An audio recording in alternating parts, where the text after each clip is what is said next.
네, 안녕하세요. 세종사이버대학교 숙태공학과 이영희 교수입니다. 그러면 지난 시간에 이어서 저희가 그 객체지향에 대한 뭐 3대 특징이다, 뭐 5대 특징이다, 뭐 또 4대 특징이다 라고 하는 것들에 대한 예시들을 우리가 한번 보도록 할 텐데요. 그러면 그 특징들이 갖고 있는 활용 예시와 방법들에 대해서 학습해 보도록 하겠습니다. 자. 그러면 이제 우리가 첫 번째 배웠던 것 중에 지난번에 이제 캡슐화라는 거와 정보 은닉을 묶어서 좀 생각을 할 텐데, 데이터들을 숨긴다라고 얘기했습니다. 중요한 데이터. 그러니까 캡슐화. 그러니까 한마디로 캡슐화라는 것은 데이터와 그 다음에 뭐를? 기능이다라고 하면 뭐가 되는 거냐면 함수, 메소드가 된다고 했어요. 걔네들을 묶어 놓은 형태를 갖다 우리가 캡슐화라고 얘기하고, 정보 은닉이라는 게 바로 뭐냐면 데이터를 숨길 거 숨기고 보여줄 거는, 그러면 저 데이터를 접근하는 방법은 뭐냐? 그러면 함수를 통해서 접근한다라고 생각을 하시면 되고요. 그 다음에 또 한 가지는 각각의 클래스들은 각각 만들어진 A라는 클래스가 있고 B라는 클래스가 있다라고 하면 이 클래스들 간에는 서로 직접적으로 접근할 수가 없어요. 직접적으로 접근한다라고는 안 돼요. 그리고 이 안에 내가 만약에 A라는 값에다가 int 타입의 5라는 걸 넣어놨다. 그리고 여기다가는 뭐 ch 변수에 A라는 값을 넣어놨다 라고 하면 각각에 대한 것들은 이 A라는 애는 그 A는 5라는 이 변수 값은 A 클래스 내부에서만 사용이 돼야 되는 거고, ch라는 A라는 문자를 갖고 있는 ch 변수는 B라는 이 클래스 내부에서만 사용된다라는 거. 그래서 내부에서만 접근을 허용할 수 있게끔 직접적으로 또 외부에 이렇게, 물론 다른 방법 있어요. 저희가 세터 게터 메소드가 존재하는 이유가 그겁니다. 프라이빗하게 숨겨져 있기 때문에, 데이터들을 숨겨놨기 때문에 그 데이터를 접근하는 유일한 길은 함수라고 그랬죠. 함수를 통해서 간다라고 했죠. 물론 나 그러면 얘를 갖다 퍼블릭으로 해놓으면 안 돼요. 그렇게 해도 돼요. 그렇지만 그거는 객체지향으로 만든 게 아니다라는 거죠.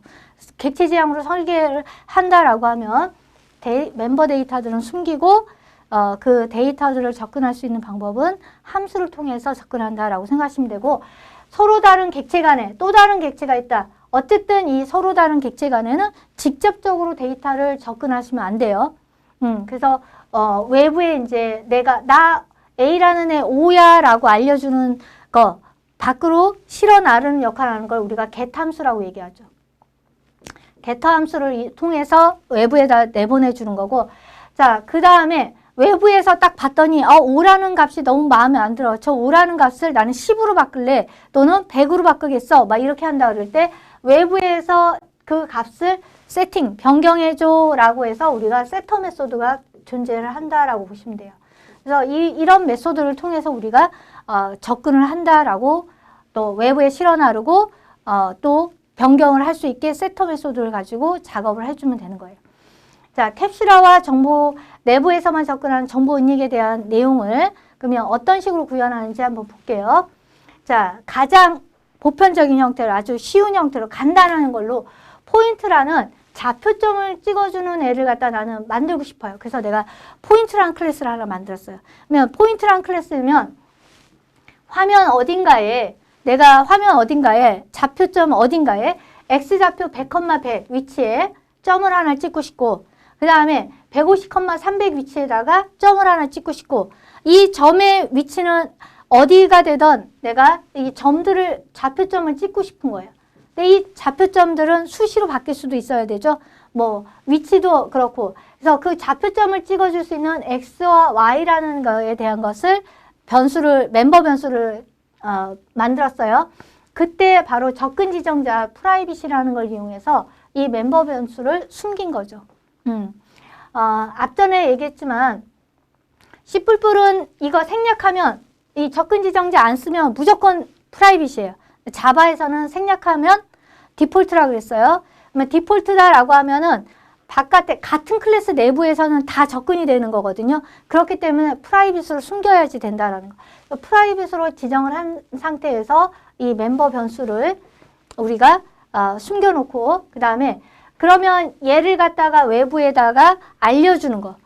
이 값이 몇이야? x좌표 얼마야? y좌표 얼마야? 라는 걸 알려주는 걸 우리가 getter 메소드를 통해서 우리가 보내준다라고 보시면 되고요. 그 다음에 값을 변경하기를 원한다라고 하면 setter 메소드를 통해서 우리가 변경을 할 수 있다는 거. 그래서 멤버 함수 중에 getter, setter 메소드를 이용해서 해당하는 멤버의 값들을 변경할 수 있다는 거.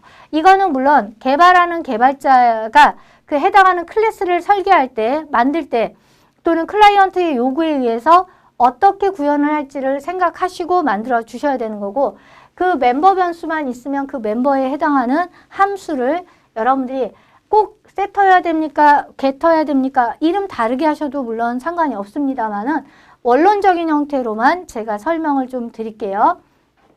자, 이렇게 만들고 또 한 가지는 이것만 있어도 되고 또는 생성자라는 애도 있고 막 이런 여러 가지가 있는데, 저 같은 경우에는 이제 클래스를 구현한다라고 하면 그 클래스가 할 수 있는 모든 것은 다 그 안에다 다 넣어요. 쉽게 가자라는 형태로 다 넣습니다.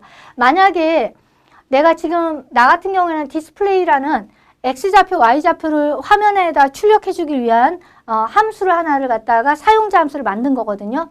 이 멤버 함수를 만들어 놨는데 얘가 만약에 없다라고 하면 바깥에다 찍어주는 거는 뭘로 찍어야 되느냐 그러면 물론 getter 메소드를 통해서 X좌표가 얼마고 Y좌표가 몇이구나 라는 걸 알 수 있어요. 근데 요렇게 사용자 함수로 내가 디스플레이라는 걸 만들게 되면 get 메소드를 통해서 X좌표, Y좌표 출력할 수도 있지만 함수 내부에서는 정보 은닉이라고 했죠. 멤버에 다 접근할 수 있다고 그랬죠. 이 클래스라는, 포인트라는 클래스 내부에 X와 Y가 있죠. 그러니까 요 내부에서는 이 X와 Y를 찍어줄 수 있다는 거죠. 이 X와 Y를 출력할 수 있다는 거죠. 그래서 이렇게 출력해도 되고요. 요렇게 출력해도 다 됩니다. 둘 다 되는 상태예요. 자, 지금 요렇게 정보 입력한 예제 캡슐화한 형태이고 또 다른 형태로 서클 클래스도 마찬가지예요. 자, 서클 클래스도 하나를 만들어서 얘 같은 경우도 화면 특정한 위치 X좌표 100,100 위치에 내가 100이라는 XY 좌표 위치에 반지름이 5짜리다. 그러면 반지름이 5인 원을 그렸다라고 이렇게 볼 수가 있는 거죠. 나는 원을 그리겠다. 또 좌표점 어딘가에 여기 뭐 150,300 위치에다가 반지름이 뭐 조금 더 큰 긴 형태의 것에 원을 그리겠다. 뭐 이런 어떤 것들은 다 되겠죠. 이런 형태로 만들겠다라는 거예요. 그때 이제 좌표점과 반지름 값을 지정할 수 있는 멤버 변수를 넣고 그리고 저 멤버 변수의 값들을 변경할 수 있는 세터 메소드와 그 다음에 외부에다 실어나를 수 있는 게터 메소드를 만들었다라고 보시면 돼요. 물론 여기도 마찬가지로 제가 디스플레이라는 함수를 만들어서 X와 Y와 이런 다 좌표점과 반지름 값을 출력할 수 있는 형태로 만들었다는 거죠. 상속을 생각하고 또 객체지향에서 또 나오면 오버라이드라는 애까지 또 생각하려고 이제 할 때 이제 디스플레이라는 객체지향을 한번 여러분들한테 소개하겠다라는 마음을 먹고 딱 바라보니까 해줄 말이 너무도 많은 거예요. 그러다 보니 세분화시키고 또 이걸 생각하니 또 이 얘기가 또 막 연달아서 나오는데 그래도 일반적인 그냥 보통의 그냥 저런 거구나라는 정도만 알 수 있는 선에서만 한번 해보자라고 생각을 해서 그 특징에서 나오는 대표적인 내용만 집어넣은 거고 더 깊이 나는 객체지향이라는 거에 대해서 흥미가 생겼네, 좀 호기심이 생겼다라고 하면 조금 더 공부를 하게 되면 이제 여러 가지가 더 나올 수 있습니다. 진짜로 호기심이 생겨서 객체지향 프로그램을 한번 해보겠다라는 생각이 들었으면 좋겠네요. 자, 일단 정보화, 캡슐화 그리고 정보 은닉에 대한 것을 지금 설명을 드린 거고, 그러면 이걸 출력을 하겠다라고 바라봤을 때 먼저는 제가 주석 처리한 내용 밑으로 한번 볼게요. 자, 포인트라는 클래스에 대한 객체 인스턴스를 생성했어요. 이걸 이제 오브젝트라고 얘기해요. 물론 클래스 변수라고 얘기해도 돼요. 변수니까. 얘를 포인트 클래스의 변수다라고 해서 PT, 이것도 이름 내 마음이라고 했죠. 참조 변수라고 했어요. 앞전에 얘기했듯이 주소를 갖고 있다라고 했습니다. 그러면 이 PT라는 객체를 인스턴스, 그러니까 오브젝트를 생성한 다음에 얘를 가지고 내가 출력을 한다라고 했을 때 x값 출력하고 싶어요 라고 하면 이런 식으로 출력하면 되겠죠. 생성한 pt.점, 아까 참조 변수점 함수를 부른다라고 했으니까 pt.get y 이런 식으로 해서 x값과 y값을 출력을 할 수 있다는 거. 현재 그냥 출력했다라고 하면 여기는 0이라는 값으로 그냥 출력이 됩니다. 기본적으로 제가 값을 안 줬으니까. 근데 예를 들어서 세터 메소드를 통해서 x는 10으로 y는 5로 내가 지정하겠다라고 한 다음에 다시 출력했다라고 하면 get의 값, 그러니까 이 get x는 10을 출력하고 여기 get y는 5라는 값을 출력한다라는 거죠. 자, 그러면 생성한 내가 참조 변수 pt라는 걸 이용해서 멤버에 접근을 했습니다. 멤버에 접근했는데 이런 불편함 때문에 제가 뭐라고요? 해당하는 클래스 내부에 내가 이런 거 있었으면 좋겠다라고 하면 어지간한 거 다 만들고 시작하시는 게 나아요. 그래서 내가 뭘 넣었다 그랬어요? 그냥 한 번에 출력할 함수가 나는 필요했던 거예요. 그래서 디스플레이라는 함수를 넣어놨던 거죠. 그걸 이용하시게 되면 윗줄을 가보시면 여기 보시면 디스플레이라는 거를 찍어주면 원래 갖고 있던 초기 값이 나오는 거고 값을 세팅한 다음에 다시 디스플레이야 라고 하면 이런 식으로 물론 이게 잘못됐다는 건 아니지만 일일이 내가 멤버 함수인 get 함수를 호출해서 값을 출력하지는 않고 한 번에 그냥 출력할 수 있다는 거죠. 그 다음에 이렇게 만들어지는 건데 자, 서클도 마찬가지예요. 서클이라는 거 객체를 생성해서 디스플레이라는 걸 찍고 x값, y값, 반지름 값을 다 세팅한 다음에 값을 출력하게 되면 우리가 150점 100, 위치에 반지름이 5인 원이라는 애가 나타난다, 출력이 된다라고 보시면 돼요. 요거 사실 굉장히 중요한 역할이에요. 지금 여기도 써놨지만 자, 요 자체를 뭐라고 얘기하는 거냐? 객체 생성이다. 객체 생성. 객체가 생성. PT라는 실제 포인트 클래스의 객체가 생성됐다라고 보시면 돼요. 그리고 메모리에 할당된다. 프로그램에서 모든 프로그램은 어떤 프로그램이든 다 같아요. 뭐 C++이든 파이썬이든 또는 자바든 뭐 어떤 프로그램이든 메모리상에 할당이 안 돼 있으면 사용할 수가 없습니다. 바로 이 순간에 얘가 메모리상에 할당이 된다라고 보시면 돼요. 메모리상에 할당이 된다라는. 그래서 이 유로 객체를 생성했다라는 자체는 메모리상에 데이터가 들어갔다라는 거예요. 지금 제가 여기다 이렇게 해놓은 상태가 되는데 엄밀히 얘기하면 특정한 위치 어딘가에다가 내가 예를 들어서 int x는 내가 여기 9라는 값으로 넣어놨다. 이렇게 넣었다 그러면 이것도 마찬가지로 메모리상에 할당이 돼야지만 사용할 수 있다라는 거죠. 자, 요거 같은 경우에는 우리가 프리미티브 타입이라 해서 기본 자바에서 제공해주고 있는 기본 자료형이거든요. 실제 데이터를 저장하는 변수인 어디로 들어간다라고 보시면 되냐면 자, 얘도 제가 크게 나눌게요. x라는 자체는 자, 메모리상의 4바이트예요. 자, 우리 자바에서는 메모리상의 4바이트 크기를 갖는 자료형 타입입니다. 그래서 x의 실제 데이터 9를 갖고 있는 거예요. 이런 형태는 실제 데이터를 들어가는 거고 이런 형태는 pt라든가 또는 이런 참조형 변수다라고 하면 그때는 뭐가 되는 거냐면 물론 저 참조형 변수는 무조건 다 4바이트 크기를 갖습니다. 자, 요것도 얘기하면 이제 시스템 크기를 갖는다 이렇게 생각하시면 되는데 시스템은 그 인트 크기를 따라가거든요. 그래서 얘도 또 이제 그림으로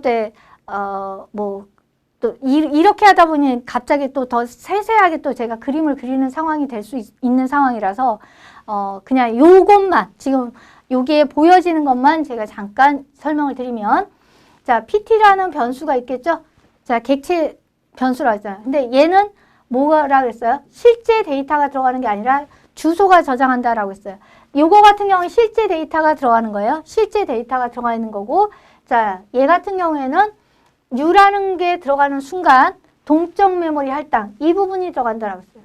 자, 이 부분에 바로 x와 y라는 멤버 변수가 들어가 있고 이 x가 들어가 있는 시작 위치 값이 700번지였다 라고 하면 이 700번지를 누가 갖는 거냐면 바로 이 pt라는 애가 갖는다라는 거.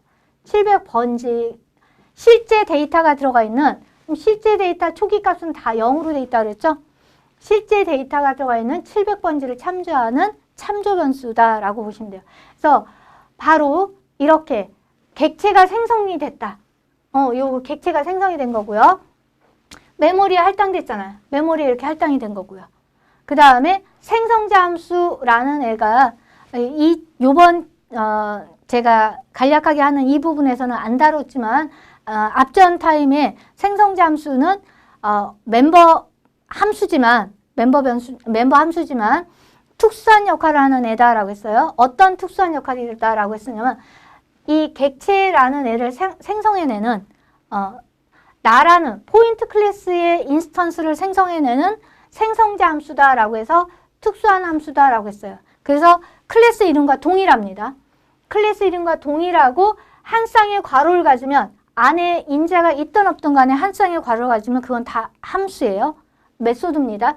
그래서 얘가 생성자 함수입니다. 생성자 함수가 자동으로 호출된다.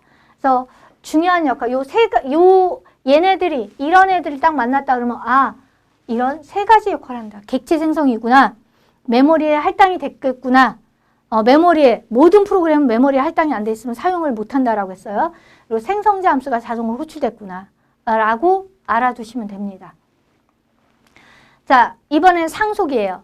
좀 전에, 제가 일부러, 상속으로 훌륭하지 않은 형태를 만들었어요. 자, 여기도 x와 y라는 좌표가 있죠? 그 다음에 여기도 x와 y라는 좌표가 있어요. 근데 이미 포인트 클래스에서 너무도 훌륭하게 좌표점을 잘 찍어내. 그런데 여기에 또다시 굳이 x좌표, y좌표까지를 만들지 않고 어떻게 했으면 되냐. 포인트 클래스가 갖고 있는 x와 y를 그대로 갖고 왔어도 되겠죠. 일부러 이제 저렇게 객체, 캡슐화 정보 은닉에 대한 걸 설명했다가 자연스럽게 이제 저렇게 중복되는 반복되는 애들이 있다라고 하면 코드를 재사용하기 위한 상속이라는 걸로 우리가 코드를 재사용할 수 있다라고 보시면 돼요. 그래서 부모 클래스 또는 베이직 클래스, 페어런트 클래스라고 얘기해서 기반 클래스, 상위 클래스에서 그 클래스가 갖고 있는 모든 자손들의 공통으로 갈 수 있는 최소한의 것을 부모, 기반 클래스에다 넣고 그 다음에 하위 클래스에서 그걸 상속받아서 그 확장 형태로 사용할 수 있는 형태를 우리가 상속이라고 생각하시면 돼요. 자, 그 상속에 대한, 그러니까 상속받은 클래스는 부모가 갖고 있던 것을 다 가져다 쓸 수 있어요. 흔히 부모 것도 내 거고 내 것도 내 건가 되는 거죠. 뭐 실생활도 비슷하죠. 부모 있는 거 다 자손들이 갖다 쓰는데 물론 아닌 친구들도 있겠지만 어쨌든 보편적으로 부모님 것도 내 것도 내 거 이런 형태로 보시면 돼요. 그래서 부모가 갖고 있는 모든 것들을 자손이 그대로 상속받았다라고 생각하시면 돼요. 그렇다면 좀 전에 만들었던 형태인 바로 포인트 클래스에 이미 X와 Y에 대해서 너무 잘 만들어져 있어요. 그렇다면 이거를 갖다가 우리는 이 포인트 클래스를 갖다가 상속을 받으면 되죠. 얘가 갖고 있는 X좌표와 Y좌표에 대한 거를 그대로 가지고 와서 서클이라는 클래스가 나만이 갖고 있는 것만 구현을 하면 되는 거죠. 그래서 이렇게 자바 진영에서는 extends라는 키워드를 가지고 상속한다라는 키워드입니다. 자, 서클, 서브 클래스 또는 차일드 클래스, 이제 자손 클래스예요. 포인트라는 페어런트 클래스를 상속받아서 만들었습니다. 그러면 나만 갖고 있는 반지름만 지금 구현하시면 돼요. 그 상태에서 여기에 그러면 이 부분이 이제 생성자가 되는데 그 디폴트 생성자라고 해서 아무런 그 멤버 값들을 안 갖고 있는 거고, 지금 요거 같은 경우 멤버 변수를 갖고 있는 거죠. 자, 멤버 변수, 매개 변수 지금 3개를 갖고 있는 생성자 함수고, 요거 같은 경우에는 지금 아무것도 없는 이런 아무것도 안 갖고 있는 애를 디폴트 생성자 함수라고 얘기합니다. 자, 디폴트 생성자 함수를 갖고 있는 거고요. 그러면 이 x와 y는 어디서 왔느냐? 라고 하면, 자, 슈퍼라는 키워드가 나왔는데, 이 슈퍼라는 키워드는 부모의 생성자 함수다라고 생각하시면 돼요. 부모가 갖고 있는, 여기서 지칭하는 부모는 바로 슈퍼 xy는 누구를 얘기하는 거냐면 이 포인트 클래스를 지칭한다. 포인트 클래스의 함수를 지칭한다라고 생각하시면 돼요. 그래서 부모의 생성자 함수다라고 생각하시면 돼요. 그 다음에 이제 반지름값만 구현을 하면 되는 거겠죠. 그리고 요거 매개 변수 하나짜리를 갖고 있는 생성자 함수에서 함수가 지금 3가지가 들어가 있는 형태로 보시면 되고요. 디스플레이라는 함수를 이용하고 여기서 또 구분하셔야 될 게 이제 뭐 나중에 이제 자바에 대한 거를 자세히 보신다라고 하면은 그 부분에 가서 좀 더 학습을 하시면 되는 거고, 여기서는 제가 상속받아서 사용한다라는 x와 y라는 거 이미 너무도 좌표점을 잘 찍어내는 애가 있다. 그러면 그거 그대로 가지고 와서 나한테 필요한 것만 확장해서 쓰시면 된다라는 거. 코드의 재사용, xy라는 거 코드의 재사용과 슈퍼 괄호가 들어가 있다라고 하면 무조건 그거는 부모 생성자 함수를 지칭한다라고 생각하시면 되고요. 그냥 슈퍼라는 키워드가 있다라고 하면 제가 아까 포인트 클래스에 pt라는 거를 하고 u 포인트라고 만들었다 그랬죠? 이렇게 해서 이렇게 하면 뭐가 된다 했어요? 객체 생성이라고 했잖아요. 그렇다고 해서 여기에다가 얘한테 멤버 변수로 포인트에 pt하고 여기다 선언하는 게 아니라 그렇게 써도 되겠지만 상속을 이미 받았기 때문에 이것처럼 이런 인스턴스, 부모의 인스턴스, 또 다른 이름이 바로 이렇게 pt라고 생성하지 않고 슈퍼라는 키워드가 가리키는 게 바로 포인트 클래스의 요 인스턴스와 같은 역할이다라는 거. 그래서 부모가 갖고 있는 멤버에 다 접근하는 거야. 앞전에 얘기했죠. 부모 것도 내 거라고 했죠. 자손 입장에서 부모를 어떻게 접근해서 부모가 갖고 있는 멤버들을 다 갖고 오느냐. 바로 이 슈퍼라는 이 키워드를 통해서 해당하는 멤버를 다 갖고 올 수 있다라고 보시면 되고요. 자, 그래서 상속 형태로 이렇게 가져다 쓰게 되면 그 코드 간결해지고 코드를 재사용할 수 있고 그 다음에 확장 형태가 된다는 거. 내가 원 만드는 것뿐만 아니라 모두 만들 수 있어요. 사각형도 만들 수 있겠죠? 사각형은 어떻게 되는 거냐면 좌표점. 자, x1이라는 좌표와 xy1이라는 좌표가 있어요. 100, 100 위치에 있고 그 다음에 뭐 300, 150 위치에 x2라는 좌표와 y2라는 좌표가 있다. 그럼 얘네들이 연결되면 뭐가 돼요? 사각형이 될 수 있잖아요.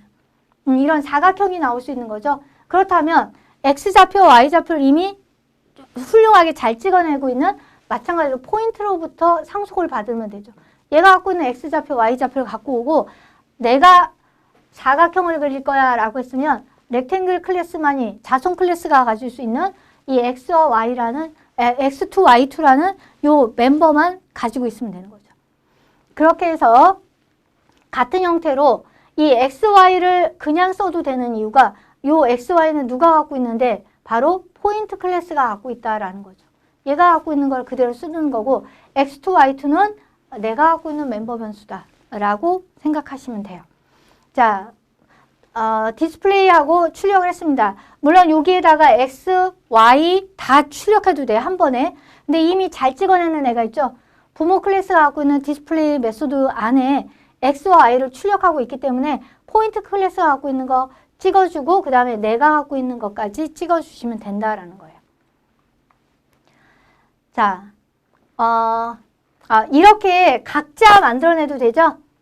각자 이렇게 인스턴스를 개별적으로 만들어서 사용해도 되는데 특별한 거 없이 그냥 한 번에 이렇게 객체 생성하면서 바로 출력, 멤버 함수를 갖다 부를 수가 있다라는 거죠.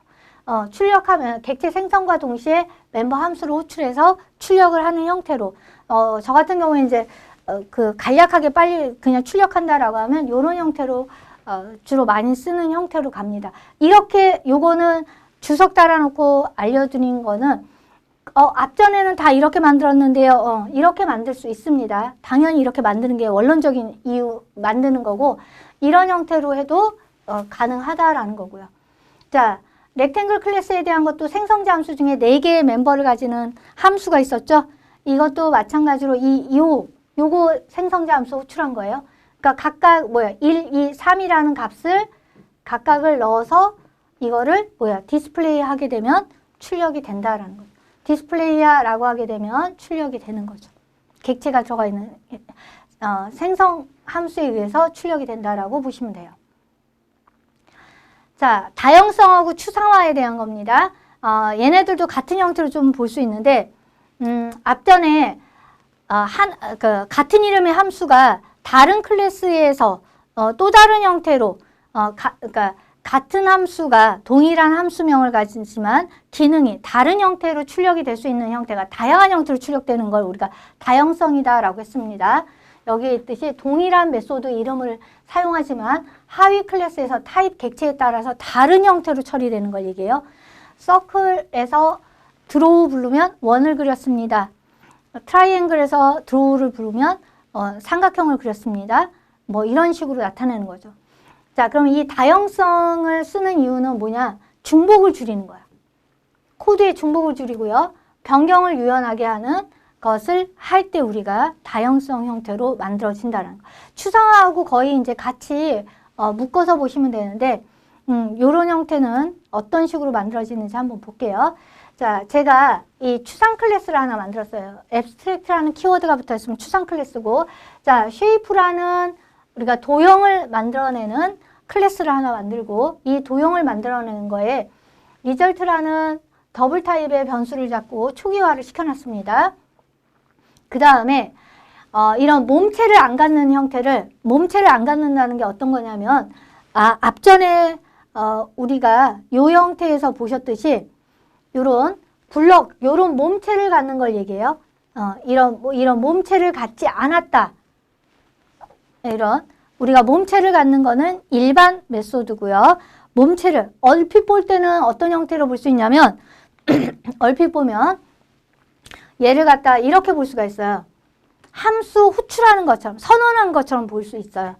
이렇게 몸체가 없는, 블럭이 없죠? 이 안에 블럭이 없으면 그거는 추상 메소드예요. 미완성 메소드다라고 보시면 돼요. 그러니까 당연히 요 추상 클래스를 상속받는 자손들은 얘도 클래스이기 때문에 상속, 익스텐즈로 상속받을 수가 있거든요. 상속을 받았다라고 하면 반드시 추상 메소드를 미완성되어 있는 이 메소드를 갖다가 제대로 정의를 오버라이드해서 구현을 해내야 된다라는 거예요. 자, 그러면 이 추상 클래스에는 지금 2개의 추상 메소드와 하나의 일반 메소드를 갖고 있네요. 블럭을 가졌으니까 일반 메소드죠. 일반 메소드와 추상 메소드 2개를 갖고 있습니다. 계산해주는 칼크와 화면에 뭔가 보여주는 쇼우라는 메소드를 갖고 있다는 거예요. 자, 쉐이프 클래스를 상속을 받았죠? 서클에서. 그러면 앞전에 있던 추상 클래스 2개는 반드시 요거 있죠? 얘네들은 뭐 한다? 오버라이드 해야 된다. 제대로 정의를, 몸체를 가지는 구현을 해야 된다라는 거예요. 몸체를 구현을 하죠. 구현을 하면 자, 여기에서 넘겨받은 x값, 이 칼크라는 걸 부를 때 x의 어떤 값이 넘어오겠죠? 그 값이 넘어오면 그걸 가지고 우리가 뭘 해주는 거냐면 원의 반지름 값을 내가 원의 진값을 구하겠다라고 하는 계산을 나타내는 형태로 하겠다라는 거죠. 쇼는 자, 어떤 원인지에 대한 것을 내가 네임을 불러드리는 거죠. 네임을 부르고 칼크로 호출합니다. 5.5라는 걸 이용하면 그러면 함수 호출이죠. 함수 안에 함수 호출을 합니다. 그러면 누구한테 가요? 얘한테 가는 거죠. 자, 불렀니? 하고 이쪽으로 가겠죠? 칼크야 라고 불렀으니까 거기에 5.5라는 애가 들어오네요. 5.5를 받았겠죠? 5.5 곱하기 5.5 곱하기 해서 매스.파이 3.14 어쩌고 해서 계산한 결과를 리턴 받겠죠? 이쪽으로 와서 리턴 되겠죠?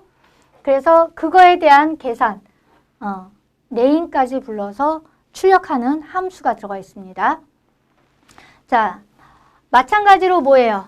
쉐이프라는 거에 렉트라는 거에서 사각형의 영역을 사각형의 값을 구해주는 거를 갖다가 계산하는 함수, 화면에다가 그려주는 함수를 만들었고, 트라이앵글, 삼각형 그리는 거에 대한 것도 마찬가지로 그렸습니다.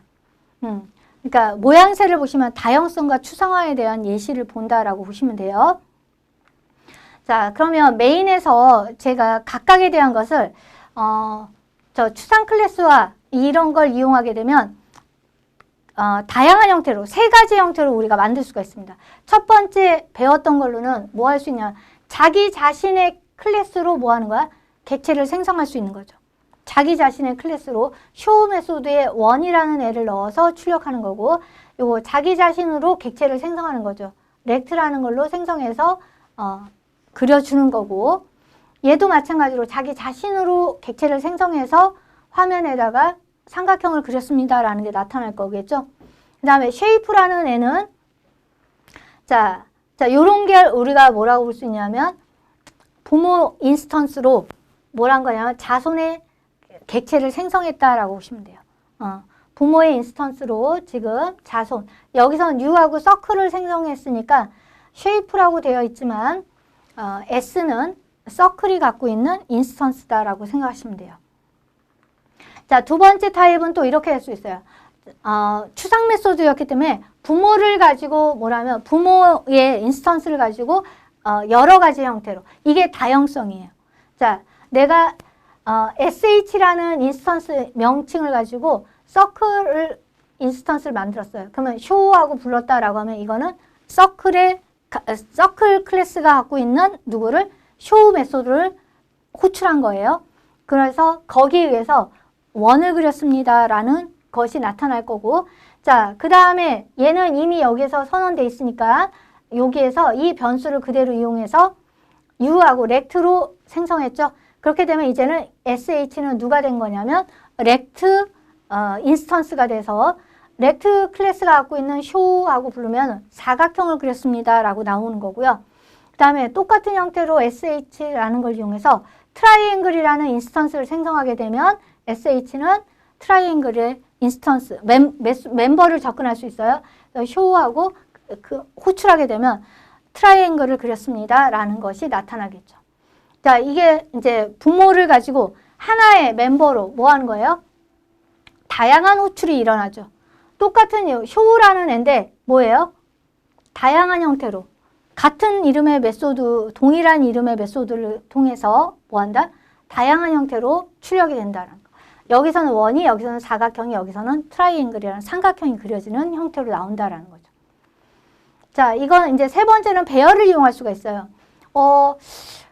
쉐이프 클래스는 추상 클래스인데, 추상 클래스는 자체적으로 객체를 생성할 수 없거든요. 근데 이제 오프라인 같은 데서 이제 만난 친구들 이제 U라는 걸 딱 만났을 때는, 추상 메소드는 객체 생성할 수 없다는데 U가 들어갔네요. 이렇게 생각하는데 오해를 하시면 안 되는 게 이제, 저희가 여기 객체 지향에서 다룰 내용은 아니지만 배열이에요, 이건. 객체 생성이 아니라 배열을 선언한 겁니다. 그래서 배열을 선언했기 때문에 선언한 배열을 가지고 세 개를 선언한 거예요. 그리고 거의 모든 언어들은 다 0부터 시작합니다. 배열은. 0, 1, 2. 이거는 그래서 배열의 개수, 크기다라고 생각하시면 돼요. 개수가 3개인, 그러니까 하나, 2개, 3개. 3개 맞죠? 근데 첫 시작값은 무조건 0부터 시작한다라고 생각하시면 0번째에다가 서클을, 1번째에다가 렉탱글을 이런 식으로 배열로 선언한 다음에 그 다음에 네임 변수에다가 일부러 배열에다가 각각의 0번째 서클, 그 다음에 1번째, 2번째에서 얘네들도 미리 내가 이름을 불러주는 쇼 메소드에다가 데이터 값 넣을 걸로 넣은 거죠. 쇼 메소드에다가 그래서 여기다 네임에 첫 번째, 0번째 어디 포문을 통해서 돌겠죠? 포문을 통해서 내가 이렇게 돌면서 뭐가 되는 거냐? 0, 1, 2 바뀌면서 각각에 대한 얘를 불렀다, 얘를 불렀다, 얘를 불렀다 이렇게 나타나는 겁니다. 그러니까 우리가 추상 클래스를 통해서 는 객체를 생성한다라고 하면 세 가지 모양새를 지금 각자 자기 자신으로 생성할 수도 있고 부모의 인스턴스를 이용해서 생성할 수도 있고 그 다음에 배열을 이용해서 부모의 인스턴스를 통한 배열을 이용해서 생성해서 각각에 대한 것을 거기 배열까지 같이 하게 되면 좀 더 코드를 갖다 포문, 반복문을 이용하면 더 간략하게 우리가 호출해낼 수 있다라는 거죠. 자, 이렇게 동일한 이름의 메소드를 하위에 있는 어떤 애한테 처리해서 부르느냐에 따라서 뭐가 된다? 다른 처리가 나타난다라고 생각하시면 돼요. 다른 모양새의 처리가 나타난다는. 이 다형성의 사실 대표적인 걸로는 저희 자바 진영에서는 내가 얘기할 때 뭐 하는 거냐? 프린트 메소드를 얘기합니다. 프린트 메소드의 다양한 형태예요. 여기 메소드 오버로딩이라는데 이 오버로딩이 대표적인 다형성으로 생각하시면 돼요. 바로 뭐가 되는 거냐? 함수 이름 똑같죠? 출력을 하는데 이 내부에 있는 뭐가 매개 변수가 하나다라고 하면 매개 변수의 개수가 다르거나 매개 변수의 개수가 같다라고 하면 자료형 타입이 달라야 돼요. 지금 개수가 다 하나짜리죠. 하나라는 애들을 갖고 있다라고 하더라도 타입이 다르잖아. 하나는 불리언 타입, 하나는 캐릭터 타입, 캐릭터 배열 타입, 더블 타입 등등등 각각 다 다르죠. 그러니까 프린트야 라고 내가 출력해줘 라고 불렀는데 불리언 타입으로 true야 라고 나올 수도 있는 거고 프린트야 라고 불렀는데 내가 A야 라고 불렀다 하면 A라는 애가 나올 수 있는 거고요. 그 다음에 프린트해줘 12.34 라고 했다라고 하면 여기에 더블 타입이 나오는 거죠. 그래서 이렇게 동일한 메소드에 뭐를 다양한 형태로 출력되는 형태의 대표적인 형태로 우리가 오버로딩을 얘기할 수가 있다라는 거. 그거에 이제 자바에서는 우리가 프린트 ln이라는 거. 앞전에서 우리가 봤다라고 하면 제가 쉐이프 클래스에서 봤을 때는 show라는 메소드 있었죠. 그 show라는 메소드가 서클에도 있었고 그 다음에 그 렉트에도 있었고 트라이앵글에도 있었는데 어디에서 불렀느냐에 따라서 원을 그리겠습니다. 또는 사각형을 그렸습니다. 또는 삼각형을 그렸습니다. 이렇게 나온다라는 거죠. 자, 지금까지가 이제 이런 각각에 대한 객체 지향에서 나오는 특징들이 있었죠. 5대 특징이라고 얘기할 수 있는 상속성, 캡슐화, 정보인식, 그 다음에 다형성, 추상화에 대한 예시를 자바 기반 형태로 통해서 욕심은 굉장히 많았어요. 그런데 너무 아까 앞전에 말했듯이 욕심을 내다 보니 너무 세밀하게 더 들어가는 것 같아가지고 간략하게나마 진짜로 객체지향만 생각하자라고 해서 객체지향에서 나오는 특징에서 그 다음에 자바를 이용한 객체지향을 어떤 식으로 상속은 이런 식으로 구현합니다. 캡슐화는 이렇게 구현합니다. 라는 예시를 보여드렸습니다. 조금이라도 도움이 되고 다른 언어를 하시는 분들도 그동안 막연했었다라고 하면 조금이라도 더 많이 도움이 됐으면 하는 바람입니다. 자, 고생들 하셨고요. 들어주느라고 애쓰셨습니다. 자, 수고하셨습니다.